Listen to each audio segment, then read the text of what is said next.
Salut, moi c'est Michael Waldman, Mike. Je suis le CTO de Pecare. Je m'occupe de tout ce qui est dev. Jusqu'à il y a peu, j'étais tout seul. Maintenant, on est une équipe de deux. Les technos, on est sur du back-end Ruby on Rails, front Angular 1.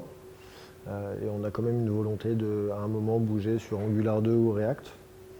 Les outils dont je me sers, Sublime Text, mais c'est assez ouvert, ça c'est chacun sa préférence. Et puis sinon, tous les outils un peu disponibles en mode SaaS, on est sur la plateforme Heroku. Alors, challenge de Pecare, déjà on est un moyen de paiement, donc il y a toute une partie sécurité.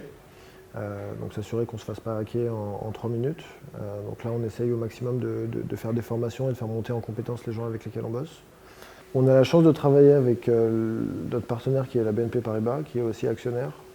Donc forcément, on a un grand besoin de sécurité. Donc on fait monter nos associés et nos collaborateurs en compétence sur les aspects sécurité. On a donc non seulement besoin de faire du code propre, mais aussi du code vraiment très porté sur la sécurité.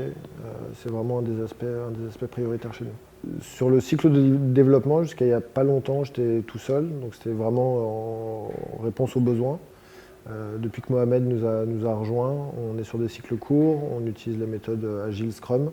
Donc voilà, on est sur des sprints de 2 semaines et on essaie vraiment de faire des releases le plus rapidement possible et vraiment sur des features les plus petites possibles pour être sûr de rien casser. Bon, c'est de la théorie, on essaie de le mettre en pratique, mais voilà, c'est pas tous les jours évident.